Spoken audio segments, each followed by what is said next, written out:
Shoppers have seen Saks Fifth Avenue merchandise growing blander by the year.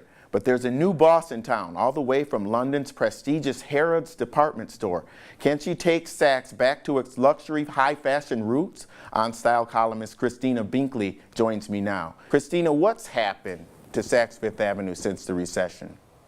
Well, Saks, like everybody, got hit hard, and the policy that they took, the previous administration there took, was to slash prices.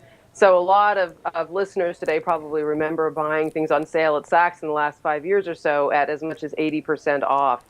The company was sold last year, just late in the year, to a Canadian company that has brought in a new leadership. And we're going to see a lot of changes. We are already seeing some, and there are going to be a lot more coming in the next couple of months. And speaking of new leadership, who is Mary Gay McKee, and what is her turnaround plan? She's the new boss. She's British.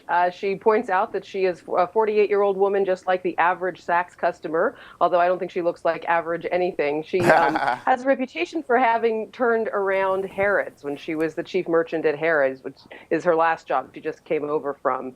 She has come into Saks like a house of fire. I don't know if the woman sleeps. By any observations, I'd say she probably doesn't. And she's already made a lot of changes after steeping herself in the archives and doing a 2-week tour of, I believe, every single Saks store or close to them all. You give some really vivid examples, such as a recent meeting in which she asked the company's financial planners to relax their budgeting system to give more leeway to buyers in the field. Tell us about that.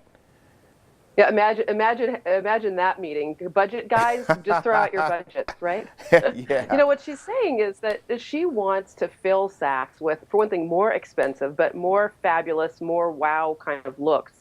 She points out that most Saks customers already have everything they need anyway. It's a fantasy store, or should be, and she wants to fill it with these kind of looks that'll just knock people over and make them buy something immediately. And what she says is that means that her buyers who are out in the field have to buy according to their passions, not according to the spreadsheet that was given to them by the budget people.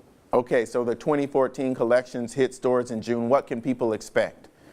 More expensive, more fabulous, probably more detailing, more exotic materials. They don't want to talk about it, but there's going to be a lot more fur in Saks for fall. And I think in general we're gonna see more fantasy type fashions. By the way, not just in the flagships, but they're planning on pushing this stuff out to all of the outlying, the smaller Saks and other places as well. My guess is that this is not going to happen in as aggressive a moment in June. It's probably we're really going to see it hit heavy when the core of the fall clothes hit stores in August and September. So what do you think? Will the revamp pay off, and what does the future of Saks look like?